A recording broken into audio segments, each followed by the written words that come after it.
Hello, everyone. I just want to welcome you as we begin to launch this Zoom today.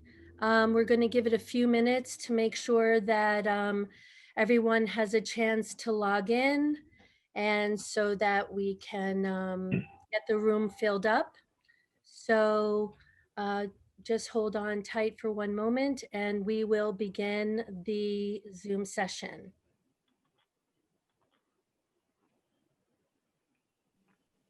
Kevin, let me know when it's the right time.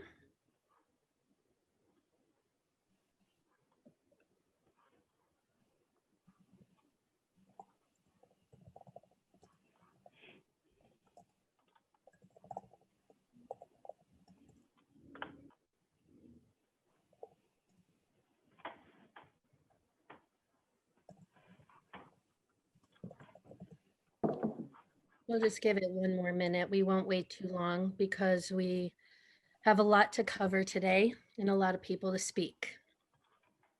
I'll wait till 12:05.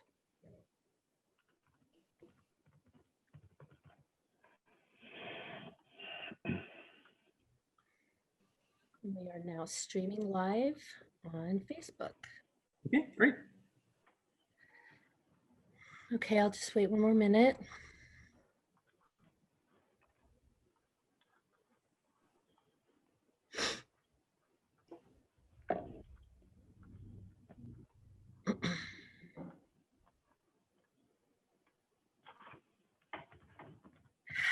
Okay, it's 12:05 and it's a good time to begin. First, I want to thank everyone on this call today for taking the time during this incredibly difficult time in New York City, and especially for the hard-hit hospitality industry. My name is Ariel Palitz. I am the Senior Executive Director of the Office of Nightlife at the Mayor's Office of Media and Entertainment.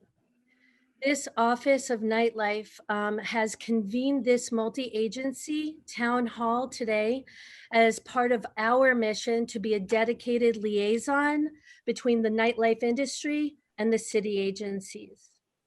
Our role is and has been to amplify your needs to policymakers and to deliver you the information and guidelines that you need, which is why we're here today. On a personal note, as a former nightclub owner in New York City, I just want you to know that I do understand how deep this struggle is on many levels. And it is also not lost on the city how hard this is on all of the small businesses. It's also worth noting that you have all really done an incredible job navigating and surviving this, because honestly, none of this is easy for anyone. Needless to say, this experience is new for all of us and something that we all have to continue to work out together as we steadily and consistently move through this. It's also worth noting that we have reached capacity on the call today. We have over 1,000 registered participants, which really speaks to the great need for information and guidance that you need to prepare for really the hard winter ahead of us. The shifting nature of the virus and the changing seasons makes it incredibly difficult for everyone to be nimble right now and to stay nimble and to make all the moves and changes that need to be made. And we also understand that having as much information and guidance as possible is essential to your survival. And also recognize that the flow of information has been a bit frustrating at times. And today we are here to share the latest information that is available. So we ask that you just please continue to work with us as we learn more and we can continue to share that information with you. What has also been incredibly encouraging and powerful to see is the way that everyone has been coming together, like only New York can, through your different organizations and coalitions and alliances that you've built to support each other. And also the way that the city agencies have come together, organizing and speaking every day to make sure we find and deliver the solutions to deliver to you. It's important to recognize that we've been all doing this for 8 months now and to acknowledge how far we've come. New York has been on the right track for the most part, and we have been moving forward and not backwards. So we will, and we are finding a way through this. And so I encourage you all to just continue to stay strong and positive. So whereas much of the reopening guidelines are coming from the state, we are here today to share the latest information on indoor and outdoor dining guidelines currently available from the city agencies. We are here to share the information and how it relates to you. Today, we have joining us to give you updates and to answer your questions, representatives from the Department of Health and Mental Hygiene, the Department of Transportation, the Department of Buildings, the Fire Department, OATH, which is the Office of Arbitration, Trials and Hearings, and the Office of Special Enforcement, as well as Small Business Services. These people you see are the people working every day towards getting these guidelines organized and communicated to you. While there are still some unanswered questions, we have made a lot of progress and are ready to share with you today. Before we go into it, I just want to share with you a few additional programs that are available that I think will be helpful to you. One is this new program that the Office of Nightlife has just launched in partnership with OATH and the Center for Creative Conflict Resolution. It's called MEND, Mediating Establishment Neighbor Disputes. And we all know how the complaint system between residents and businesses have proven to be difficult in the past, and especially now where you are operating outdoors, and that many of those complaints can lead to enforcement without really resolving the quality of life issue you have with your neighbor. So this is a free mediation program to help you humanize, communicate, and compromise with your neighbors and to resolve those issues together. We have also recently expanded this program to include free mediation between commercial tenants and your landlords.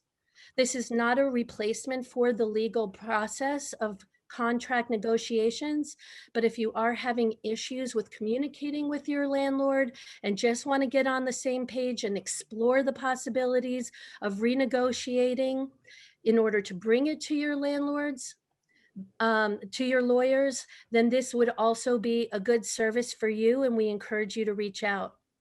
It is also possible to use this for any disputes you might be having with your neighboring businesses. Joni Kletter, the commissioner of OATH, will be on later to go into a little bit more detail about how OATH is helping to support the industry, but also how they are administering the MEND program. The other thing I wanted to share with the industry is a new program called NYC Care.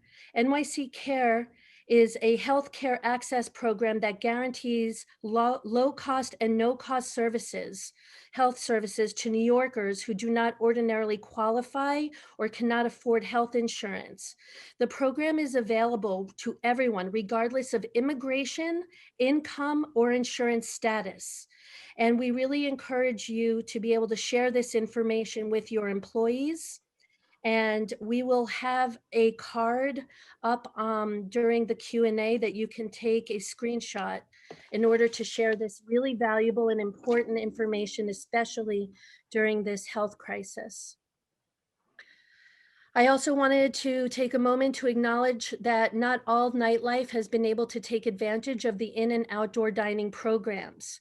We know that a lot more support is needed to help stabilize these businesses and to help them weather the storm, which includes our live music venues and dance clubs. And so because of this, the Office of Nightlife, along with the mayor, have publicly signed and supported the Save Our Stages Act, along with the Restaurants Act, and continue to advocate for the importance and necessity of its passing.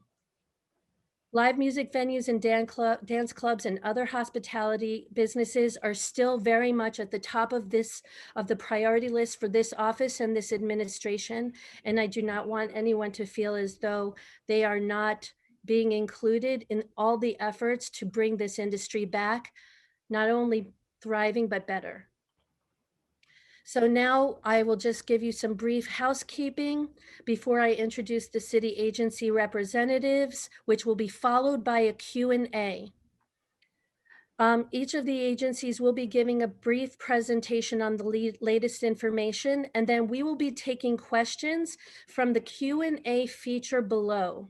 Because we have over 1,000 participants, this will be in order to get the information out and quickly and organized.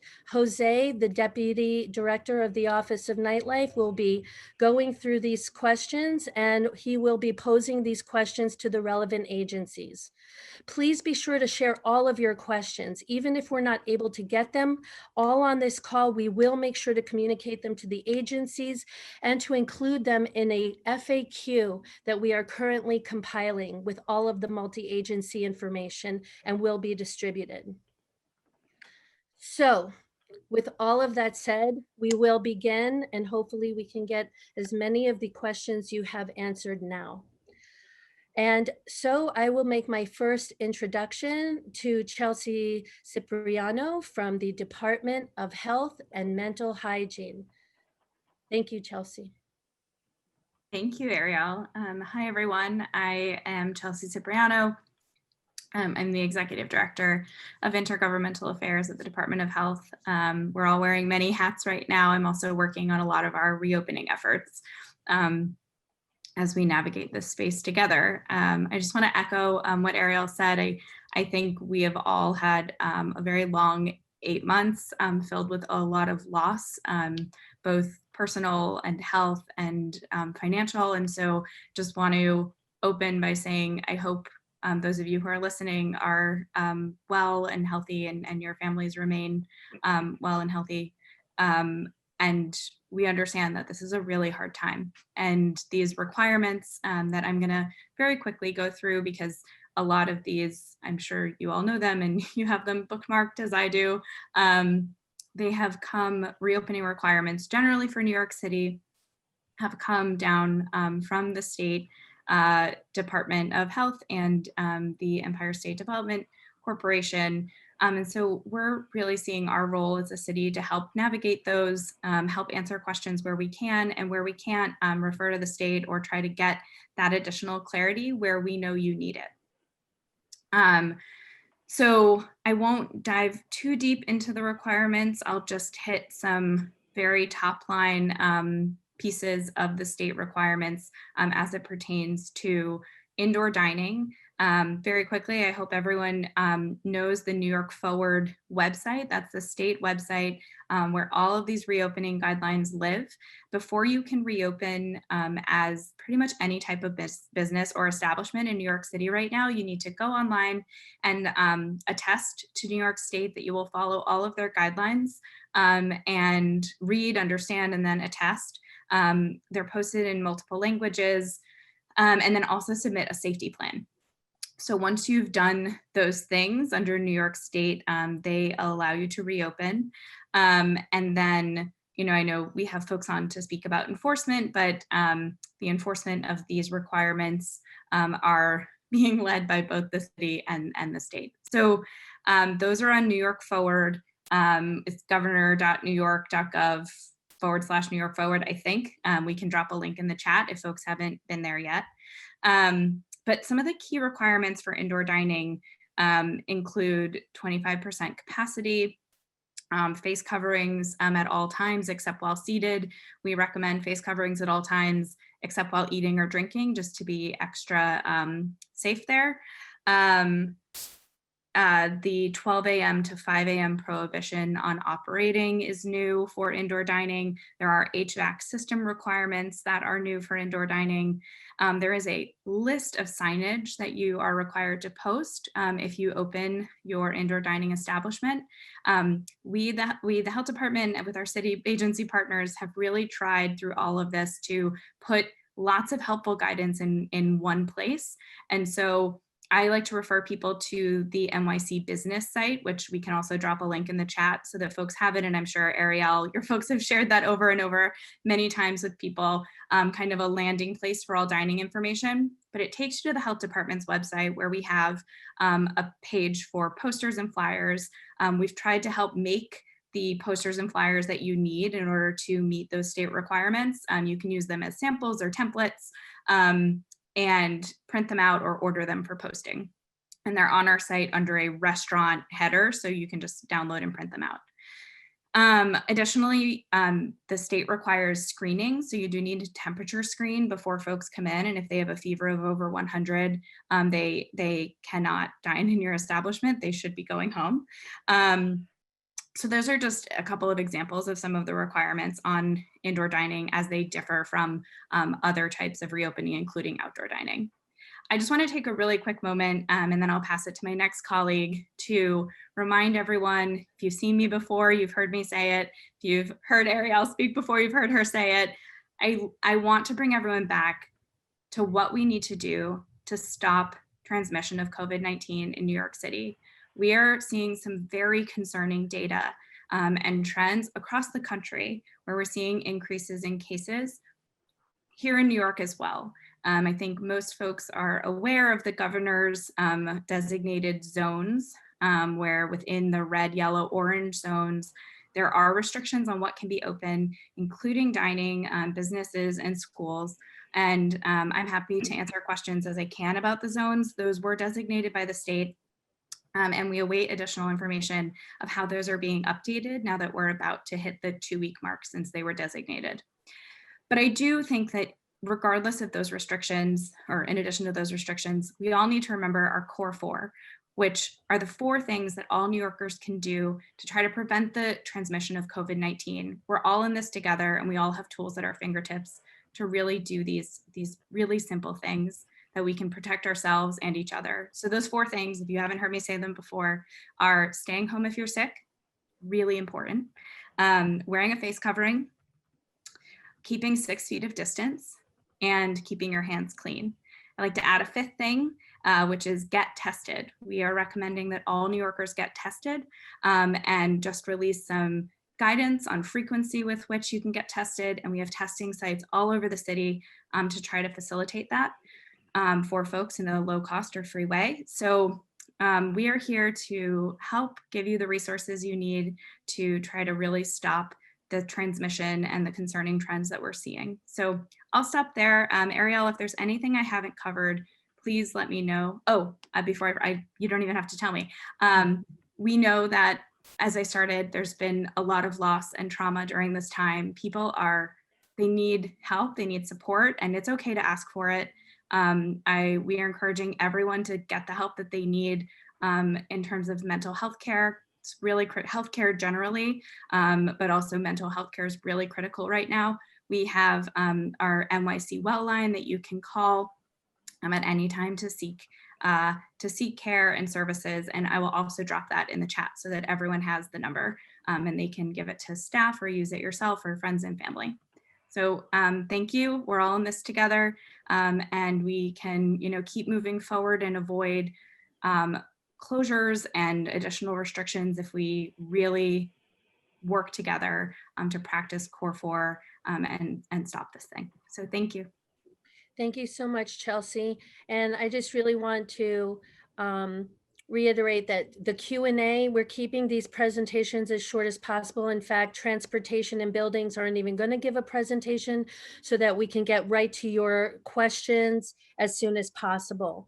I do also want to echo what Chelsea is saying. Like, we have the tools within our hands for all the rest of the city not to become a red zone. By following these rules, we can and have been moving steadily forward, and we can continue to do so. Just follow the simple rules, and hopefully we will get through sooner than later and safe. I want to introduce Christian Klostner, who is with the Office of Special Enforcement. A lot of the questions that are arising are around enforcement, and he will also keep it brief so that we can get to your questions, but we felt it was important that he make an introduction. It's all yours, Christian, and you're muted. And you're muted. Thank you. Great. Hopefully you can hear me. I was having some tech issues earlier. Thank you everybody for attending, and thank you, Ariel, for inviting me to discuss with the audience. I guess, since we don't have a lot of time, I want to get to the questions. Let me just give a quick overview of sort of how enforcement would happen, right? So the city is doing two kinds of enforcement. We're taking complaints through 311, and we're also we obviously receive complaints from other sources, community boards, elected officials, direct mail, you name it.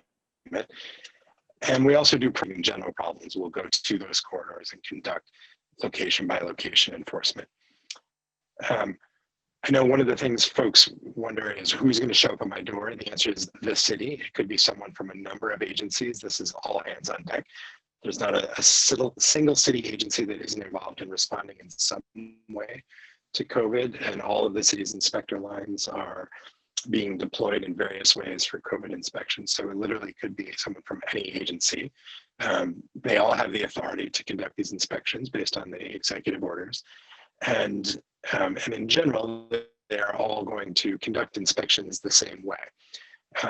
Obviously, for all of you in business, you all should have read and attested to the state's guidance.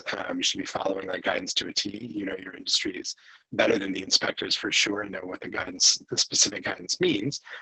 But we recognize also that the guidance has a lot of musts and it has a lot of shoulds, and there are things that occur over time, and there are things that are always occurring, right then and there. And we have an inspection model that is really focused at, the very core concepts of safety, distance, hygiene, information, and staying home when you're sick. So let me just, in general, and forgive me for looking away, I'm going to be referring to a computer screen. Just in general, city inspectors are always going to be looking for the safety plan on site and available to review. And this is indoor, outdoor. You're not a restaurant, you're not a bar, you're a different kind of business. All business inspections will have these questions. Is there a safety plan? Do you have signage about hygiene, social distancing, appropriate use of PPE, and cleaning and disinfecting protocols? Are employees wearing face coverings when they're required to? For restaurants, if it's indoor all the time, if they're serving outdoor all the time, if you're a different kind of business, if you're within 6 feet or interacting with the public. Are there designated areas for pickups and deliveries? Are there hygiene supplies? We're going to look for soap and paper towels in the bathroom. If that's not there, we're looking for hand sanitizer. Is there a log about the cleaning? And is there a log about cleaning? Is there a log showing that you're doing a health screening?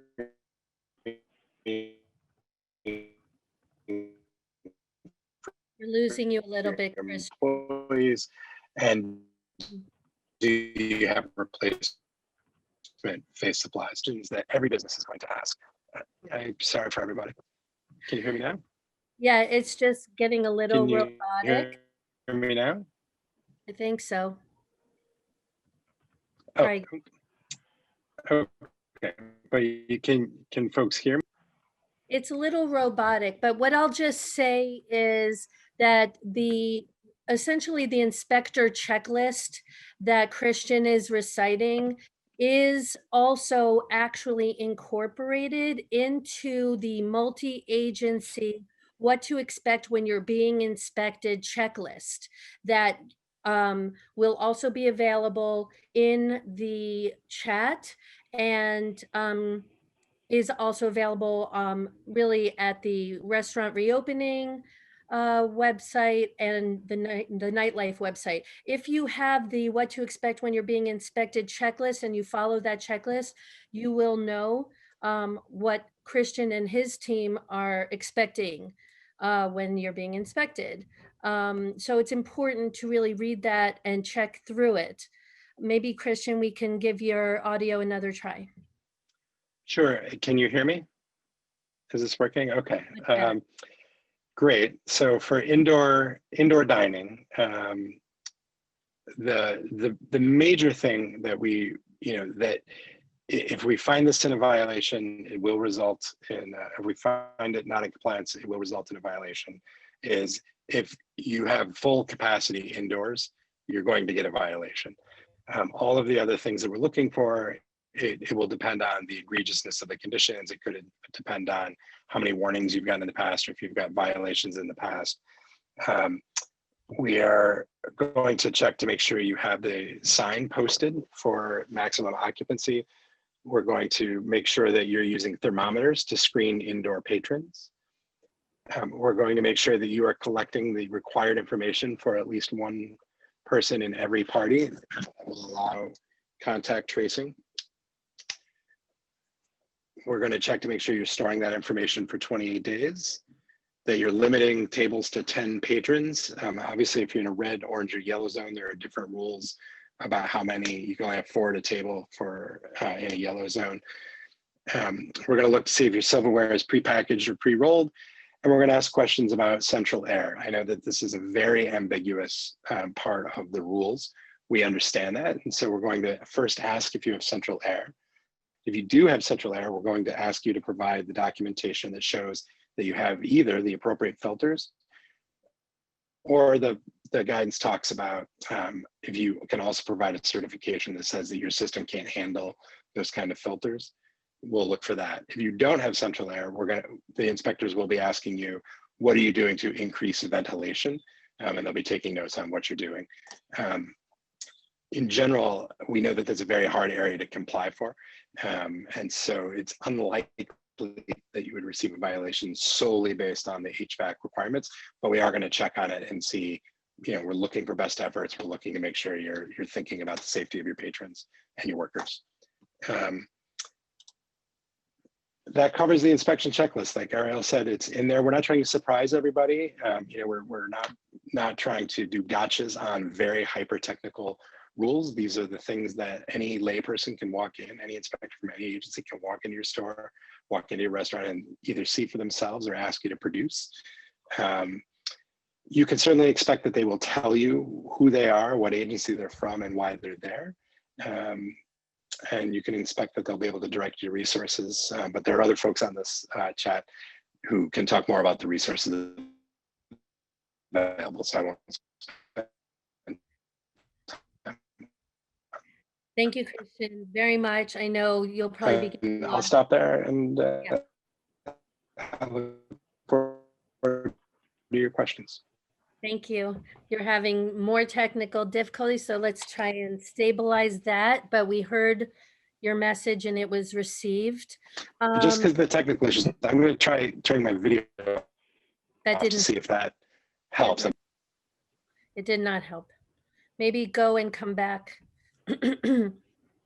So, I mean, I know I glazed over transportation and buildings, but I assume we're going to wait for the Q&As unless somebody wanted to, they felt like there was something that needed to be said. Okay, so now I'm going to move over to Commissioner Joni Kletter, who is the brand new commissioner of Oath. We all know Oath, that's where we go when we have tickets and try to fight them. She just got appointed during the first month of COVID, and I really felt it was important to have her on here to really explain what happens now when you do get tickets and violations, and how is Oath working to support small businesses at this time. Thank you. Thank you so much, Ariel, for having me. As Ariel mentioned, Oath is responsible for adjudicating the summonses that are issued by over 20 enforcement agencies throughout the city. So that includes health, consumer affairs, sanitation, transportation, buildings, parks, etc. We generally process about 800,000 summonses a year. And of those, about 300,000 are scheduled for hearings before the oath hearing officers. So it's a massive operation. We are an independent and impartial tribunal. So we actually dismiss a number of summonses that are issued by the agencies. And this happens when a respondent comes to one of our hearings to challenge the summons, and oath finds that the agency has not proven its case. And when as Ariel mentioned, when I arrived at oath from the mayor's office the same week as the city was shutting down in mid-March because of the COVID crisis, we had to figure out what we were going to do because we did not have the luxury of just stopping our hearings. It's too massive of an operation. So we immediately contracted with a company that gave us a platform to conduct remote hearings. And I'm proud to say that we've held over 40,000 remote hearings since mid-March. And it's really a testament to our employees at Oath that quickly transitioned to this new system. And the telephonic hearings have been working so well that we are going to be continuing those hearings for at least the next 6 months because it's easy, it's convenient. You can now challenge your summons from the convenience of your own home. All you have to do is pick up the phone and call us, and we will schedule your hearing on a day or time that's convenient for you. So we encourage you to participate in our process. Additionally, we have a very robust help center, and we support respondents who receive summonses by providing them with advice in terms of what arguments to make at the hearing, what documents you should bring, how to file a motion to vacate a default if you initially did not appear at a hearing but now want to challenge that summons. We will help you do that.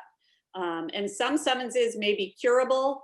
There may be ways of settling the summons for a lower fine. If you reach out to our help center, we can advise you on all of that. So I encourage you to do that. And we've held over 12,000 remote help sessions since mid-March. So we're doing all of it remotely.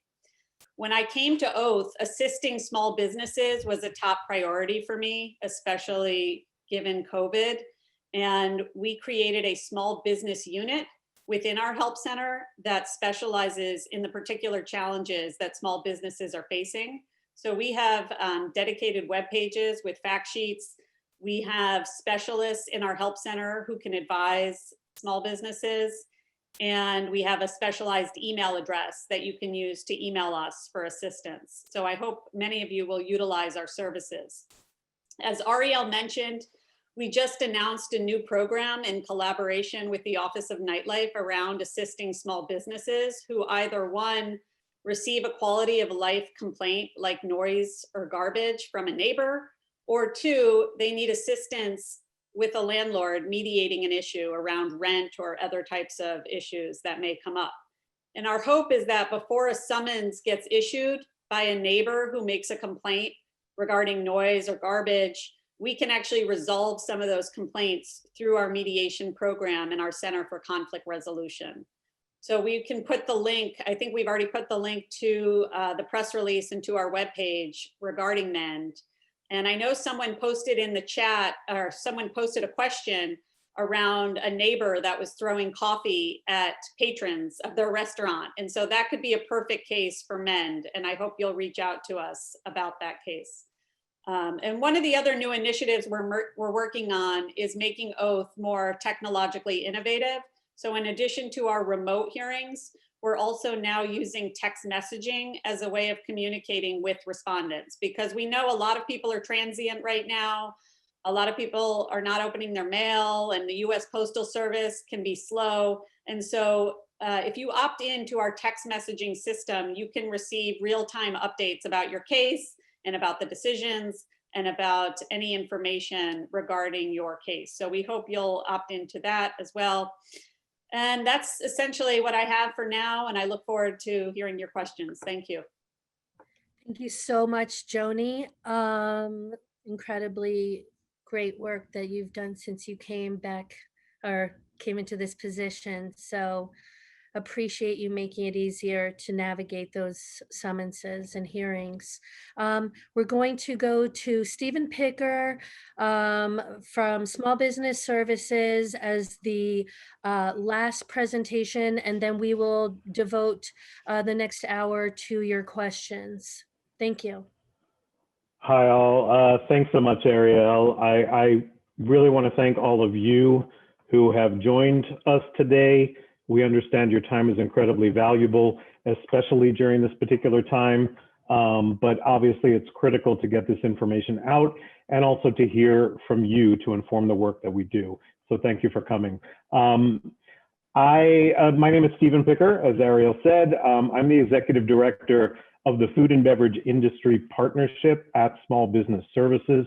I call myself a recovering chef owner with over 30 years experience in the industry. Currently now working with a small team of industry experts at SBS. We're very well aware of the challenges and the difficult path to recovery that this industry faces. And we want you to know that we are literally here at Small Business Services for you. One of the rare silver linings, and they are extremely rare, but one of the rare silver linings of this crisis is that it really has formed or created a coalescing of the thousands and thousands of New York City food service businesses that are really just a conglomeration of individual separate entities, but they're coming together, as well as the collaboration of multiple city agencies that often in the past worked in a very siloed way, but have now come together on a daily, multiple times daily basis to work together to support this industry.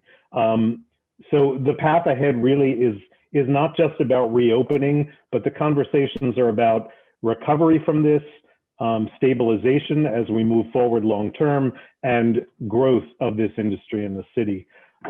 Just a quick rundown of SBS.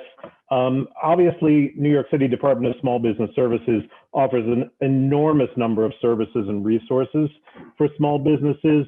I recommend you go to nyc.gov/business to get an overview of the services and resources we do offer.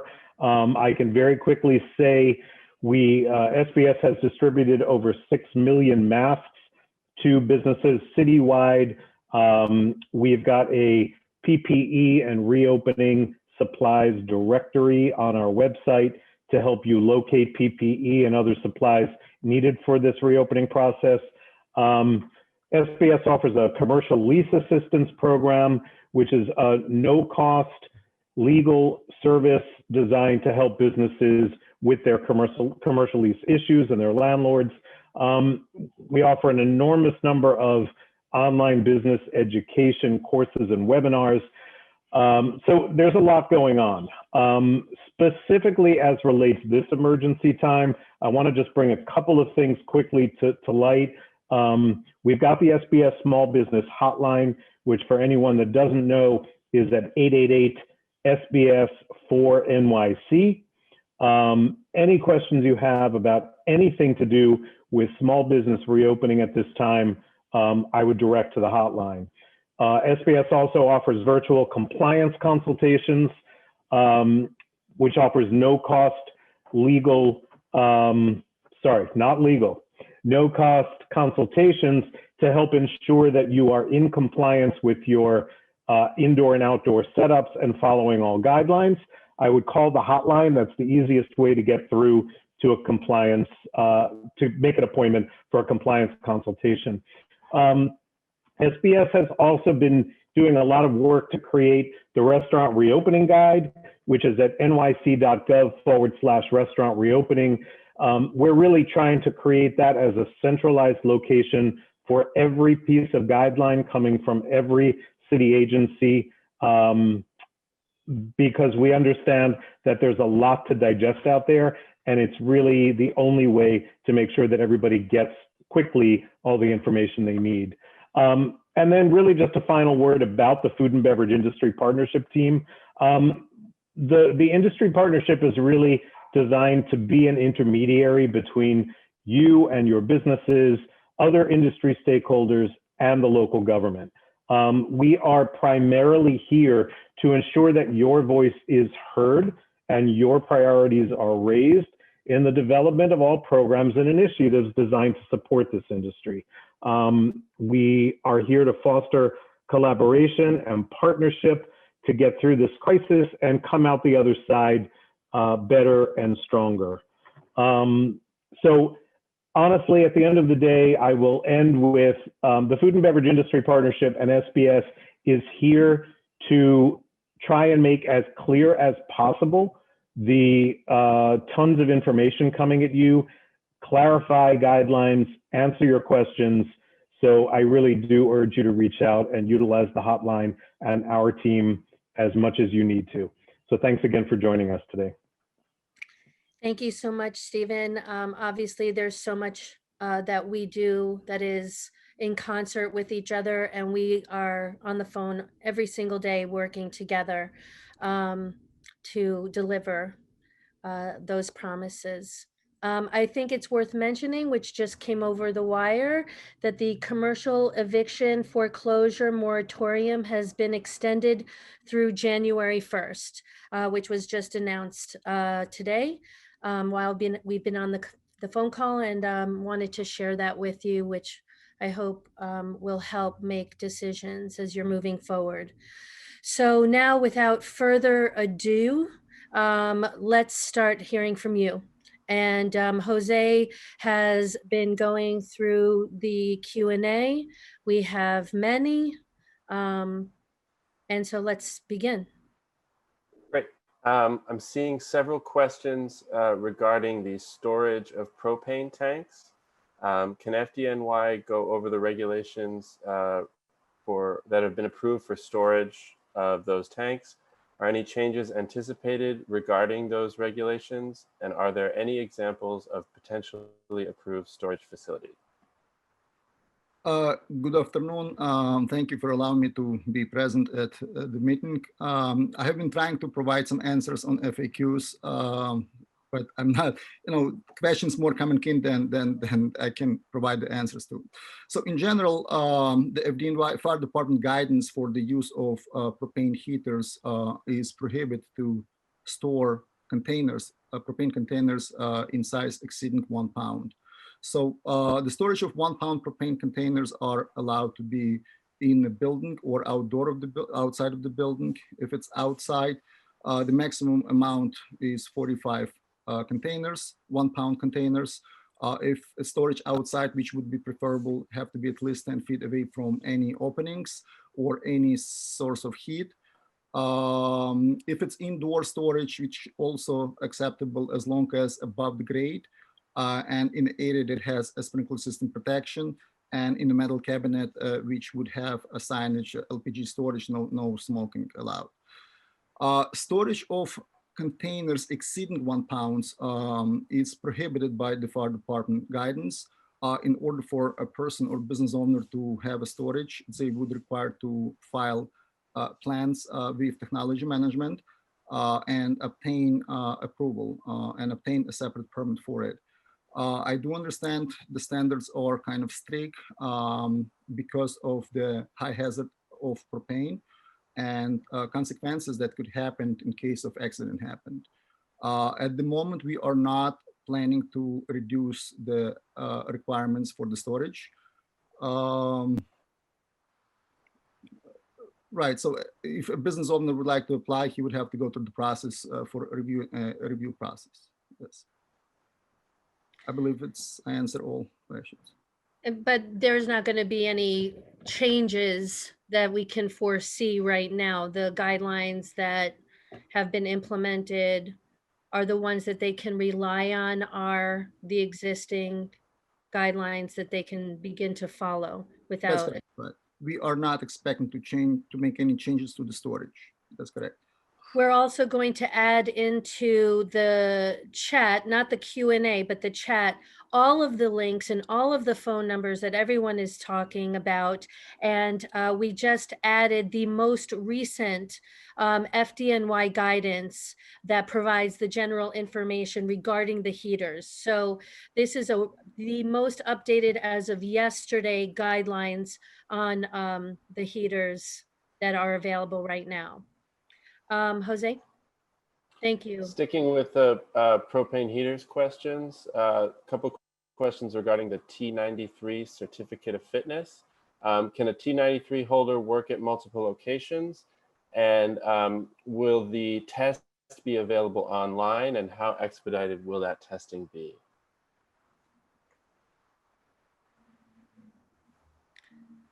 I know we have 3 members of FDNY here, so they may all chime in for different questions. Andrew, is it you? Elsa. Oh, Elsa, are you available, Elsa? I know we tested you in the pre-call. Kevin, do we know where Elsa is? I don't see Elsa, but I'm going to try to answer a few of the questions for her. The certificate of fitness for T93 is available online, and we're working on it. And the respondent could apply online, so they could take the test. And also, if you have a T93, you're supposed to be working at one location, because you have to be there on time when the heaters are in use. Right. Okay, I just here. want to, I'm here.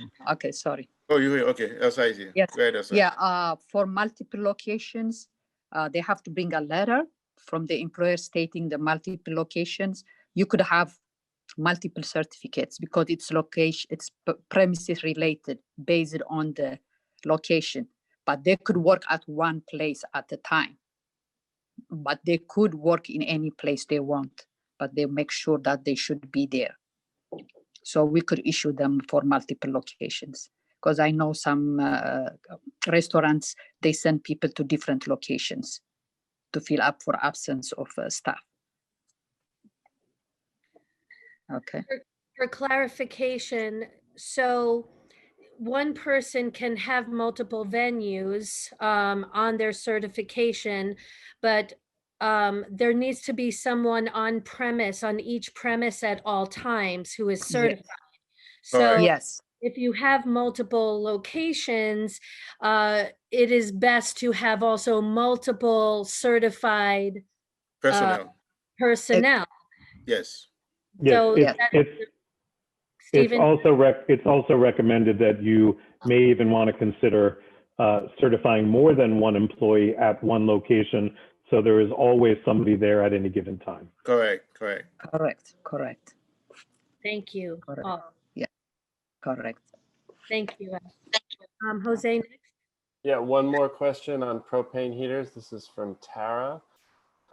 Rule number 7 on the guidelines says that the heaters are permitted in uncovered areas only. Are any exceptions possible if that structure is flame retardant?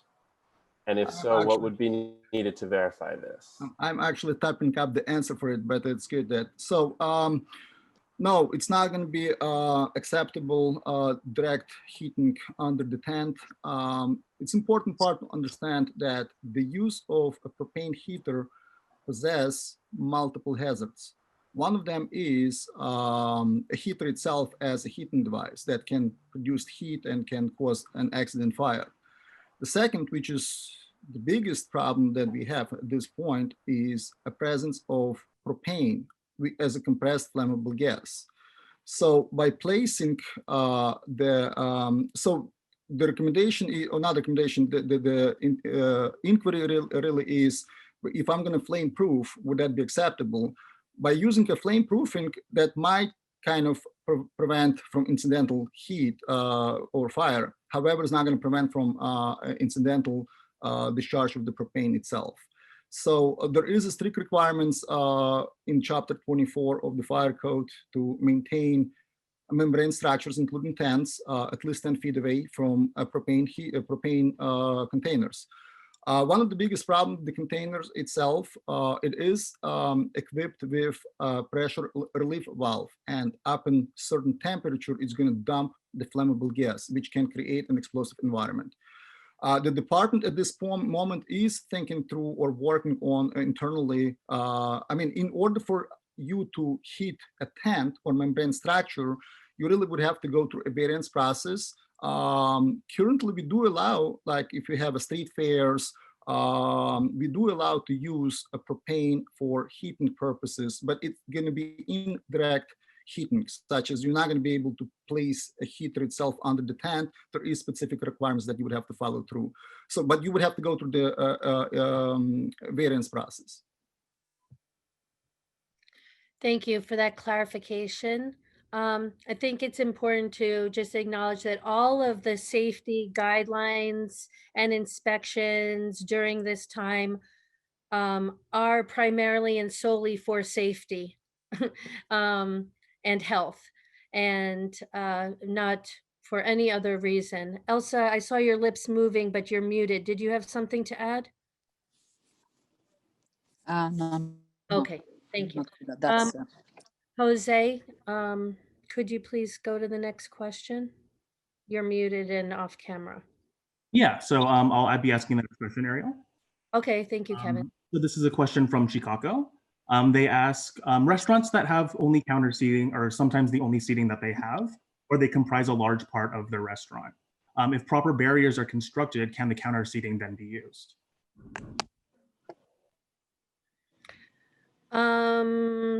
I'll start off and somebody else can jump in. What we understand now is that eating counters such as a sushi bar or an oyster bar are allowed as long as there is the proper plexi covering distance between the employee and the patrons. Any bar that has a full service of alcohol behind it would not be permissible. Stephen can back me up on this, but I would recommend potentially, if that is your only seating, that you might want to remove the liquor from that area and maybe consider a different arrangement. But Stephen, do you have more information? Only that this is state mandate, and so we want to make sure that everybody is incredibly careful in messaging to any state inspector that may come in that their counter is solely for the purposes of serving food and not serving alcohol, which is not to say that alcohol is not allowed to be served, but that cannot be the primary purpose. So yes, our recommendation, as Ariel said, is to either block off the liquor bottles, remove them entirely, to make it clear that the counter is for food service. And I'll just chime in very quickly. There will be additional guidance on this forthcoming from the city. This is something that's been brought to our attention many times, and we're working to ensure that we're giving you the right guidance on our website. So that will be available soon. Okay, so clarification on that is definitely coming. Sushi bars, oyster bars, go for it. If that's your only bar, remove the alcohol, and we'll wait also for the further clarification coming from Department of Health. Jose? Have a couple questions about calculating occupancy. How do we calculate 25% occupancy as it relates to enclosed or semi-enclosed open sidewalk spaces? And how can venues without a certificate of occupancy calculate that 25% occupancy limit?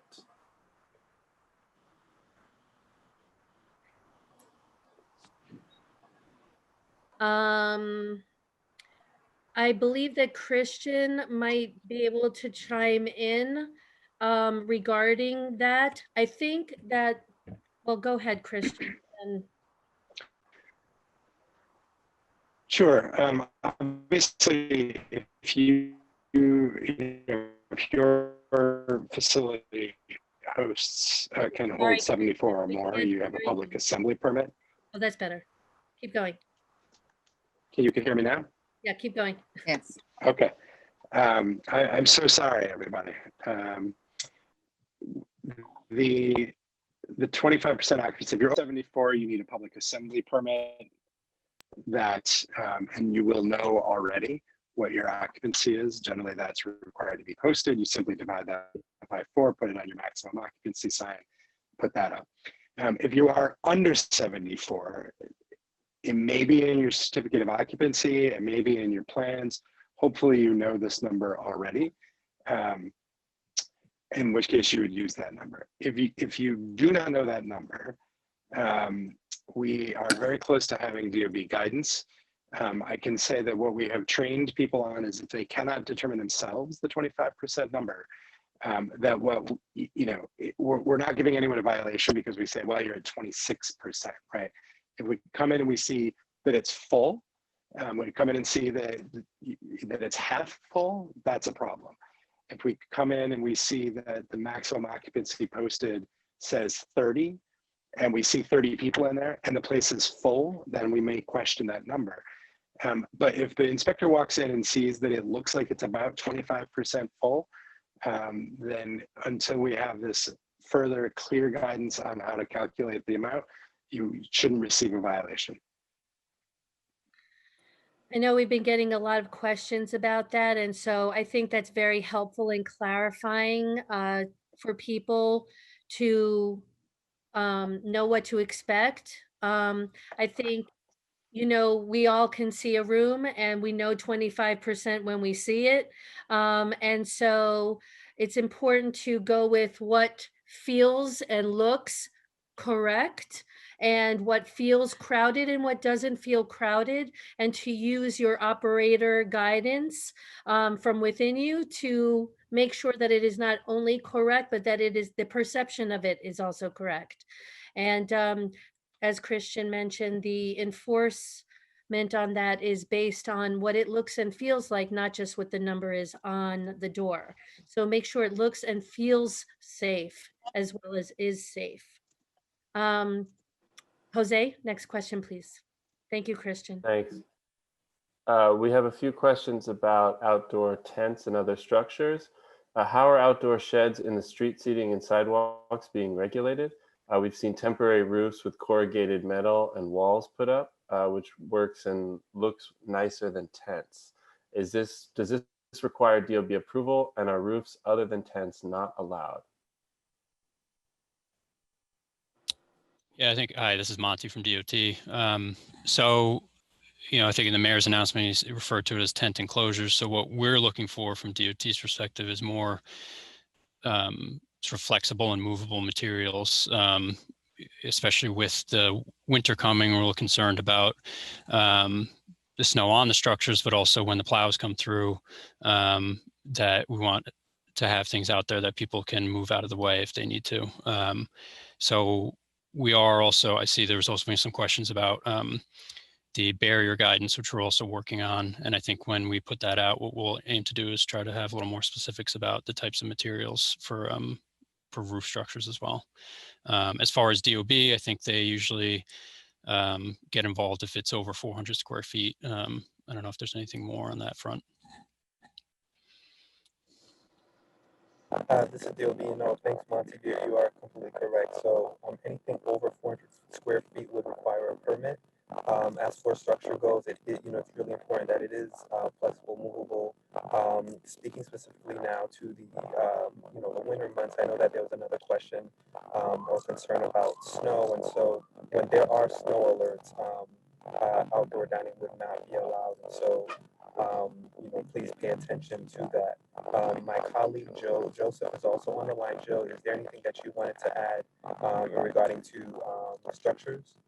Yeah, David, you don't have a great connection. If there's any way to try and improve that, and maybe Joseph from your office can help to maybe reiterate what he just said and then add any more additional information. People really want to know how they can build and what they can build. Sure. I hope I'm coming in clear. All right. I see a thumbs up. Thank you. So I think that David was highlighting the fact that we have guidance in our buildings bulletin 2020 of 13, which I believe has been added to the chat here. So that's making clear that if you're under 400 square feet, you're not required to be permitted with DOB. That said, many of these structures that are being erected aren't being designed for the anticipated loads such as snow and wind, which can happen in a high wind event or inclement weather. So I think David was highlighting the fact that these particular structures shouldn't be occupied when we anticipate high weather events or wind or snow events. And there is some guidance in our bulletin that you can subscribe to our alerts, our weather alerts that get sent out in advance of a storm, and those can help you to make sure that you do indeed make proper preparations in advance of a storm. So for instance, if there is snow and you have a tent structure, you may want to get that snow off the roof of the tent to make sure that it doesn't collapse, because you know, it may not be designed for those anticipated loads. I think that was what David was trying to get at, that it really isn't anticipated that these structures are going to be occupied during these inclement weather events. Thank you so much, Joseph and David. Jose, next question, please. We have a couple questions about the use of electric heaters. The DOB bulletin says that in full tent enclosures, the tent sidewalls may be closed and indoor dining guidelines must be followed. Electric heaters will also be allowed. But are there any specifics about which materials are acceptable and how ventilation would be handled? Okay, I think I can take a stab at this one. It's anticipated that the clearances that are mandated by the manufacturer of the electric heater would be complied with. So if the manufacturer is stating that you have to have at least 5 feet from combustible surfaces, it's essential that the installation be consistent with that guidance from the manufacturer. We also have a bulletin on electric heaters as well. That building's bulletin is, which I think the question was referring to that bulletin, but that is number 18 of 2020. So it's anticipated that the tents and awnings and other covers are made of flame retardant materials in accordance with the fire code. So you know, those are the types of materials we're trying to ensure that are used so as not to create a hazard. Thank you, Joseph. That was kind of a revelation for me also, when a lot of people are asking about what's allowable or not allowable with these heaters, that a lot of the guidelines and safety measures are in the box, in the instructions. And those are really some of the best ways to get the safety guidelines that you need, is to follow the manufacturer's guidelines. So I thought that was really valuable information. And it's also what the DOB and the FDNY would also expect for you to follow. So thank you for that. Jose, question? Sorry. Oh, sorry? Oh, this is David again. Can I have a second just to say something else? Yes. So can you hear me? It's a little garbled, but go for it and do your best. Okay. And translate if need be. All right, I'm trying not to yell, but I just want to stress the fact that I know this is a difficult time, and so when business owners are going to go out and install these heaters, more than likely, you know, they'll try their best to read the instructions, understand how to put these things up, and try to do them themselves. There are going to be many cases where anything dealing with electrical work will require a licensed professional, and so please work with a licensed professional and make sure that you're putting these heating system structures up to make sure that they're done accordingly. So it will be a combination of reviewing the manufacturer's guidelines in addition to working with a professional to make sure that your heaters are up appropriately and safe at your restaurants and businesses.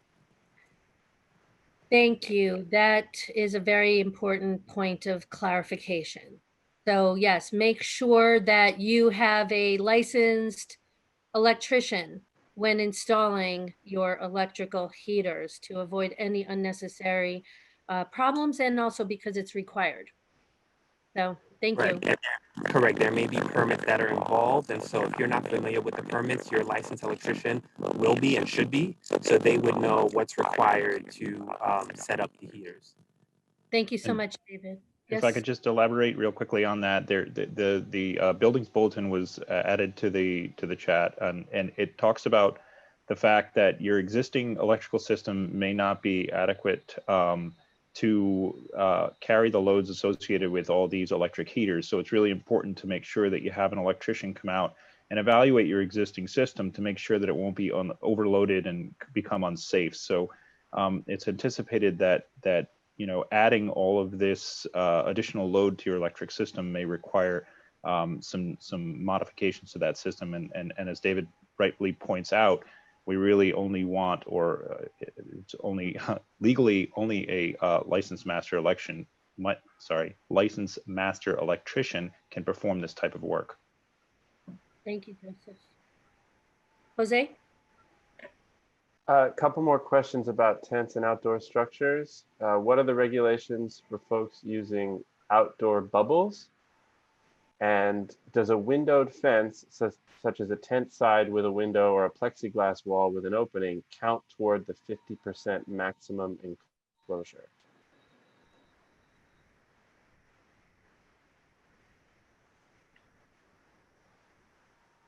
Jose? If that means, sorry, this is Monty. I guess if that's sort of meaning like a tarp or plastic sheeting on the side, I think that's what would be allowed as sort of, and that would count towards, you have to have, the guidance is that you have to have two sides open, right? So if you have that sort of sheeting or whatever you want to call it on two of the sides, then that still will let you use the full seating. If you enclose further than that, I think that's when you'd start having to reduce it like it's indoors to the 25%.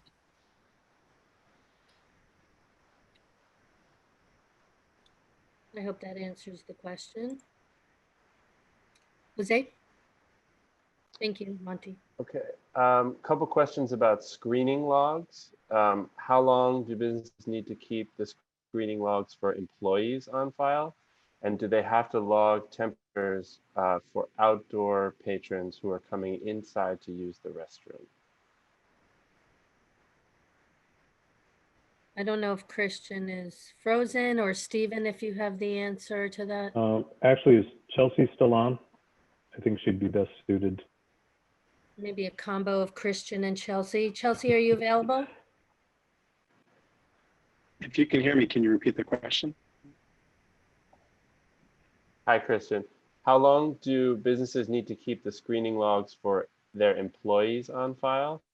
And do they also have to log temperatures for outdoor patrons who are coming inside only to use the restrooms? Give me 1 second. Take the next one. Let me do some quick research. I can definitely take the second question. Yes. Chelsea said she has to log out and we'll log back right at. Okay. I'm 99.9% sure on the temperature of patrons using the restroom that yes, now that indoor dining is active, anyone entering the restaurant from the outside must have their temperature taken and logged prior to coming inside, regardless of whether they're coming in to dine or simply use the restroom. And I mean, there might not be some written guidelines as to how long you are expected to keep these, unless, Stephen, I'm wrong. I think there is written guidelines, so we just need to find it. Okay, so we will look for it, but I would just recommend, honestly, to like taxes, just keep them throughout this experience until we are through it or until instructed otherwise. If it doesn't really take up too much room, I can't see any harm in keeping these as long as possible. I'm sure we have a lot more other questions. Let's try and barrel through. Jose. We have a couple questions about establishments that are only bars or nightclubs that do not have a kitchen, are they allowed to have indoor dining if they are serving food? Well, Christian looks frozen and Chelsea. Christian, can you hear us? I can hear you. Can you hear me? Yes, we can hear you, but your picture is frozen. And Chelsea is logging back in now. So, Christian, do you want to answer the question, Chelsea, for your benefit?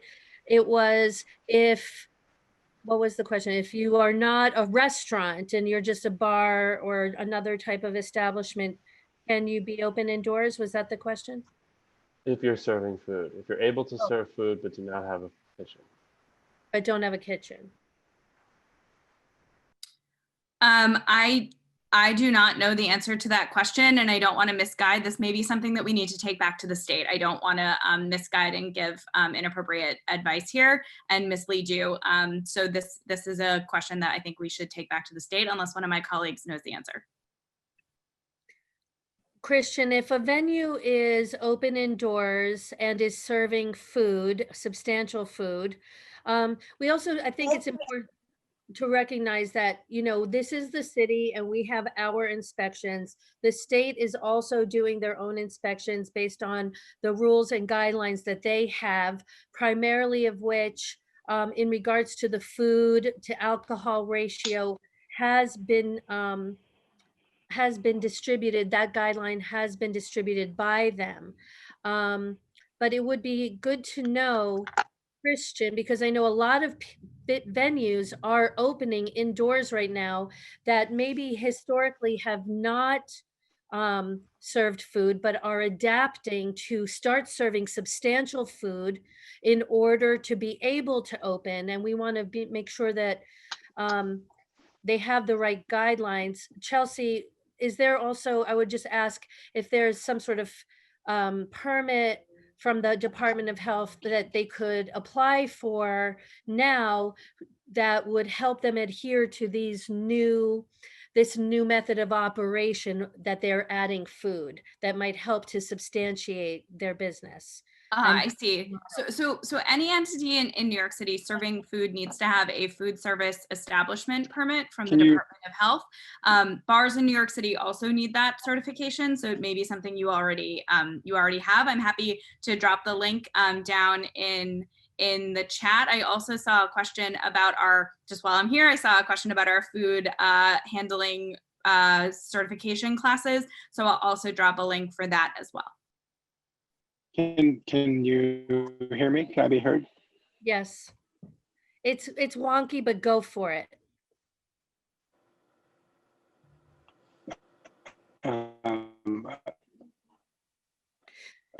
Keep talking. I'll just chime in while you're trying to solve your problems, Christian. I'm moving back to the customer contact log information. Those must be kept for 28 days. It is that mandate is actually on the contact log template that was provided by DOHMH. Thank you, Stephen. You're welcome. Christian, let's give you another shot. Otherwise, you can text me and I will speak your answers. You're muted. It's just good to know how the enforcement is working because I think that's the most, at least on the city side. Christian, do you want to give this a crack? You're muted. Can you hear me? I deeply apologize to everybody. No, you're good. Yeah. Okay. So I think, you know, that Chelsea pointed to, and I think others have pointed to, if you are changing what you are in order to comply with COVID regulations, the biggest concern you have is, are you going to be following all the rules for the thing you are changing into? And so by no means can I say yes or no, because I don't want to create a false sense of compliance in folks. I can say that you know, the SLA has very clear rules about not serving alcohol unless you serve food. That doesn't mean that if you are legally allowed to serve alcohol, that you can now legally start selling food in order to comply with the COVID regulations without running afoul of other operations. So I think if you are in that situation, you've really got to reach out to SBS and Department of Health and make sure that you're following all of their rules for the thing that you are going to become, as opposed to the thing that you used to be. So from a inspection standpoint, though, when you go into a venue and if they have the certification that Chelsea is speaking of, and they are serving food in the right ratio, you would stick to the other health and safety guidelines that you are inspecting, right? Unless Yes, the city inspectors responding to a complaint or checking otherwise are going to treat it largely the same way as any other complaint. I will say that because we are using inspectors from all sorts of agencies, including Department of Health, fire, buildings, etc., if there are obvious violations that inspector is aware of, then they may take action on that front as well. And so, that's why I really don't want to give anyone a false sense of yes, go for it, as much as I would love to. I know that folks are struggling and hurting, because I don't want to mislead anyone to thinking, because you follow this rule, you may, be immune from the enforcement or application of other rules. Right. So the most important thing is if you are serving food and you didn't do it before, that you are in touch with Department of Health. You can reach them if you're having trouble through SBS or through Nightlife, and making sure that you know all the guidelines that you need to serve food safely so that you don't get any other tickets that might be related to that. I think that covers it. Jose, clock is ticking. Let's get to the next one. Thank you, guys. Thank you for the question. What are the rules regarding outdoor venues and amplified music? Amplified music. Either Stephen will know. Christian, do you have guidelines on that? I don't. I've always deferred to you, Ariel. It's not something that's in our normal inspection list. So we do know that the city is not issuing amplification permits right now. If you have amplified sound outside your business, then you are technically need a permit, which is not being issued. The reason why is because the idea is that through amplified sound, it draws people from far and wide through the amplification, and thus draws crowds in. The idea right now, of course, in this horrible pandemic is not to have crowds. And so that is, I believe, the line of thinking.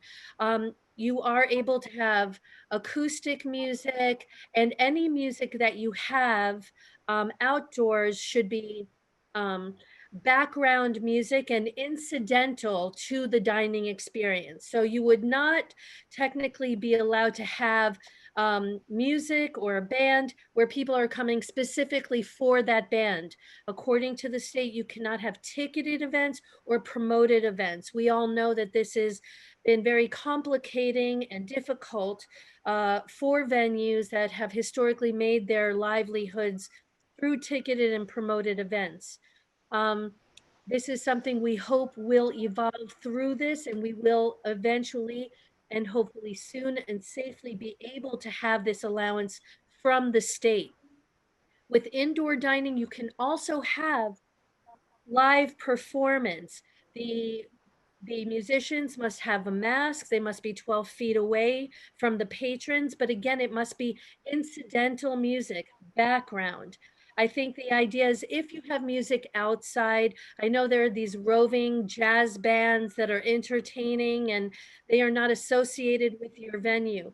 If you have the music in your venue that is not amplified, that it is acoustic and is background, I would just say it is important to make sure that the sound is still remaining within your space, that for quality of life purposes and complaints that might be coming in, and triggering enforcement, and also unwanted attention on your space. Keep the sound within your space, and right now we cannot amplify beyond that space. I hope that helps. Jose?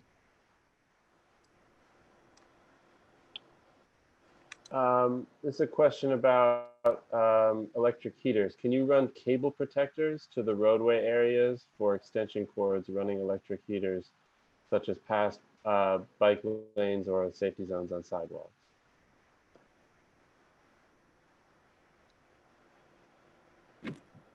This is David again from DOB. So you're able to pass the electric cords from the business to the outdoors, but you're not allowed to impede biking lanes. And there are also, the bulletin also has guidelines on what you can do. But again, Joseph had spoken about load capacity for the electrical. So, sometimes I guess the idea here would be to just extend an extension cord with a heater. Just make sure that your main building can withstand any connections that you're making. So again, you'd have to work with your licensed electrician to ensure that you have the proper connections for heating. I hope that answered the question.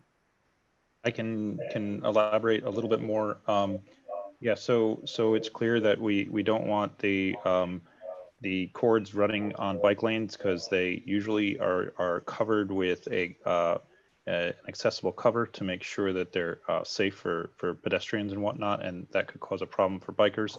There is the option of running the temporary cords and cables overhead, but it's essential that you comply with any overhead apparatus requirements of the fire code.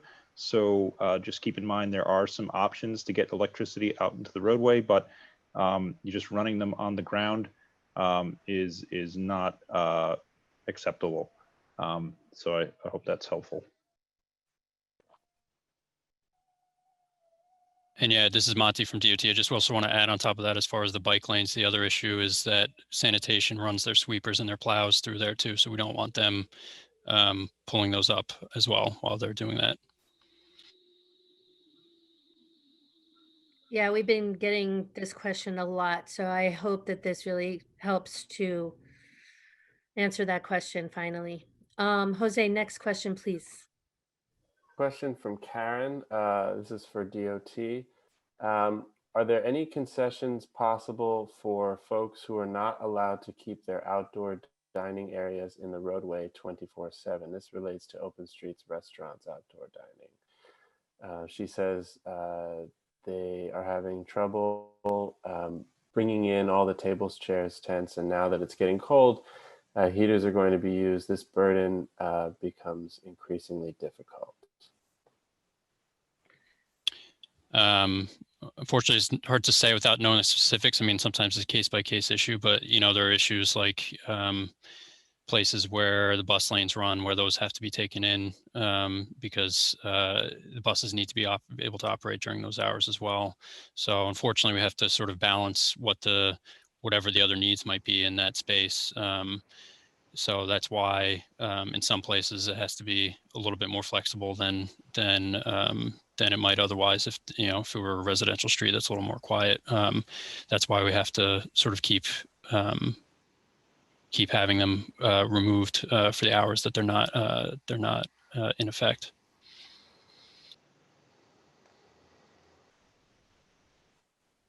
Okay.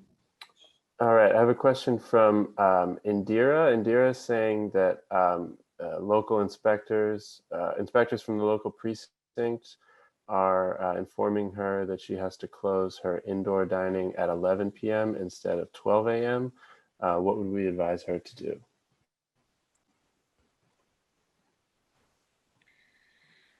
I'm going to defer to Christian on this as the enforcer. You, I assume, with your inspectors are honoring the 12 a.m. indoors with the half hour, which are state guidelines. I think it's important to recognize that the hours for 12 a.m. inside with the half-hour grace period, what do we do if there's inconsistency in that messaging from special enforcement and NYPD? How should we advise them?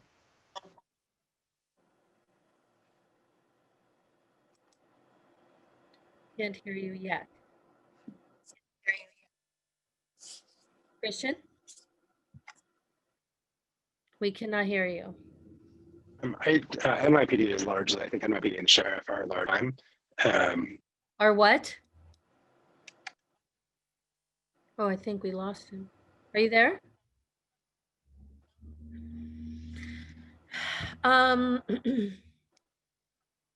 Christian, I guess he vanished. I would, Ariel, I think he's gonna try to get back on. So why don't we circle back when he gets back? I have one for you, Chelsea, actually. What are the guidelines for regular health inspections, and are businesses currently being notified that they are due for inspections? Sure. So I think at the top, Christian went over how much of the city's inspection force is really being across all programs, from rats and other topics of the health department to other agencies as well, being directed to the COVID zones for enforcement in the red, orange, yellow zones right now. The health department is, of course, still responding to health and safety complaints as they come in. And I believe food service operators were contacted earlier this summer about a change in how we've been conducting inspections, in-person inspections, with the intention of protecting our inspectors and your staff. So they, for those inspections, folks were being notified ahead of time. So that, and also they were much shorter and looking for, really critical violations and the COVID violations. We are in the process, particularly with the zone focused approach. If you're in the zones, you may, as Christian said, be getting a visit from a multitude of agencies, all looking for the same critical COVID-19 violations at this time. But as things change, we will keep folks posted. We obviously need everyone while they're keeping COVID restrictions and precautions. I really hate calling them restrictions other than the zones, because they really are precautions to protect us all. Obviously, food safety is still of great importance. So everyone needs to be following, the rules and regulations under their food permit as well. next question, Jose. This question relates to use of propane tanks. Can a supplier deliver and pick up tanks daily, specifically for 20-pound tanks?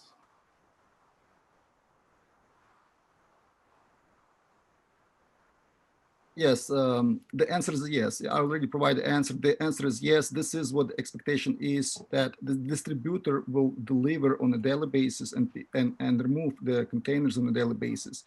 There are other options. A business owner allowed to transport up to 4 containers in his personal vehicle to a distributor center. And FDNY guidelines provide that information on the last page of the guidelines.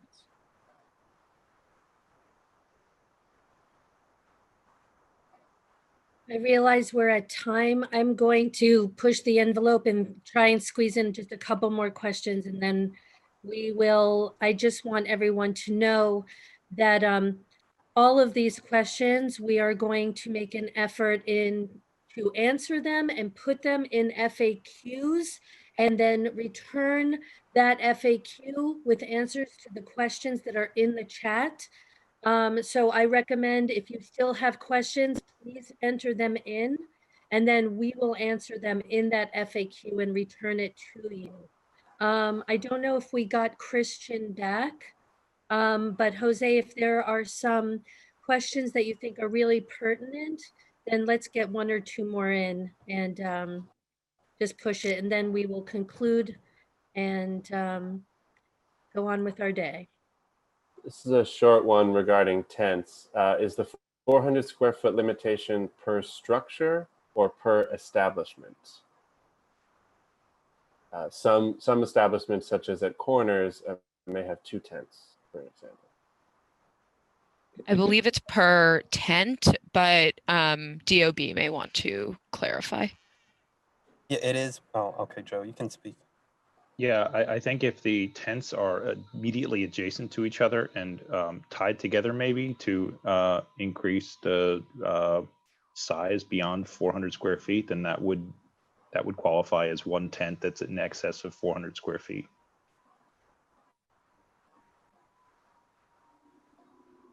Jose, one more.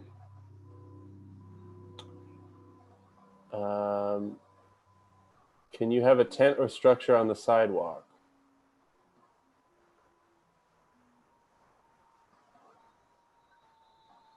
Who has the answer?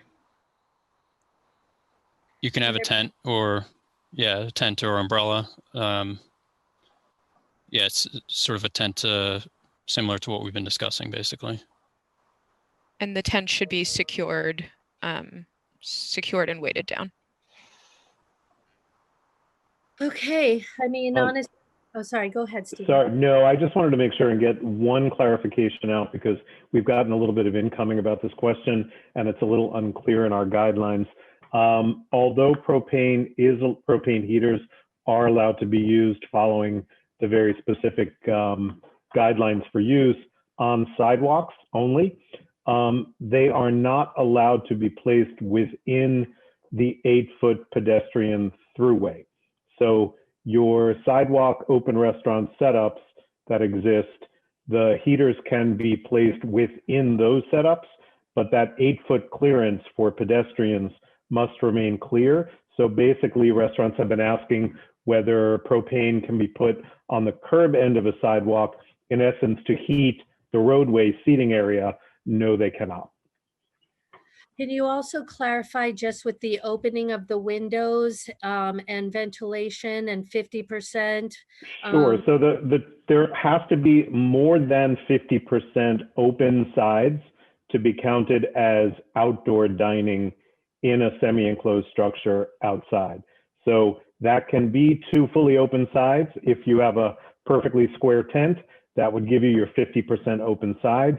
It can be a combination thereof, but in terms of the overall square footage of your sides, at least 50% total have to be open. Otherwise, if it's below 50%, then you would have to adhere to indoor dining, 25% capacity. I would just recommend that people, when you're putting your window coverings, that they not be permanently adhered down, that they be all 4 sides be able to open and close so that depending on the wind and the weather, that you can change them and always keep 50% open to be able to adhere to outdoor guidelines. I would just ask if any of the city agencies represented on the call, if there's anything you feel like we have not touched upon that you would like to share that you think is important for the group. I think one thing just from the DOT side there, I've seen a lot of questions about the more robust guidance that's coming out for the winterization and through the permanency of this program. We are working on that and guidance should be coming shortly. We're just trying to, get everyone's feedback on this. We've talked with the restaurant industry and the guidance should be coming shortly. So stay tuned for that. And also just to jump on Steven's point about the 8-foot clearance, that also applies with the tents as well. We said those are allowed on the sidewalk, but you also have to make sure you're maintaining a path there as well. Thank you for that. I think it's important to know that as this is a now permanent outdoor seating proposal for the city, that what the more permanent program may look like will might change a little bit from what we are experiencing now, which is still essentially in an emergency order. What we are experiencing, the outdoor dining, even the indoor dining, this is based on the current emergency state we are in. The long-term permanent outdoor guidelines will will be reviewed, revised, and released once we are through this crisis. So any structures you're building now, let it be for this winter. Let it be to get through this storm until we can get to the other side. And we will take the lessons we've learned from this experience to adhere, to apply it to the more permanent. I will also just add, based on the questions that I've seen, anytime in regards to the 311 calls that you might be getting, if you feel like you have chronic complaints or unfair accusations or an issue you want to resolve or to clear your name or defend yourself, you can call MEND and we can help to address the 311 calls that are coming in, and the Office of Nightlife and Small Business Services can help to reinforce you into compliance if need be, not simply enforce. And I know there have been a lot of questions about live performances and venues and comedy, and when can we sing again and dance again and do stand up again. These restrictions and bans are primarily in the hands of the state.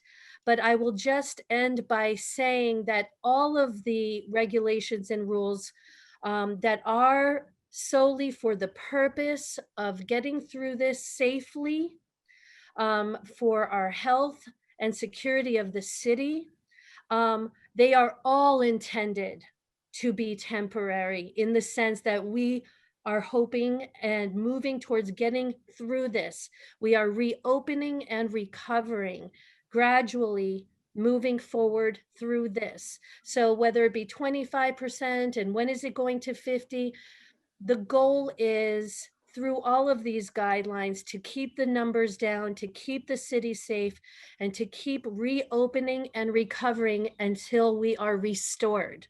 And so if we keep following these guidelines, we know you don't have all the answers you need. As they come, we will deliver them.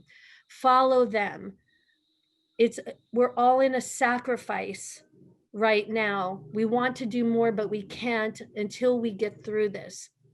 It's going to be a long and hard winter, but spring is on the other side, and we will get through it. Let's just continue to do it only like New York can. This is not the end of the conversation.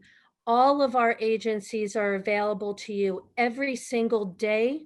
You have the contacts that we will have in the chat. I think there's also another slide that Kevin is going to put up that you can do a screenshot.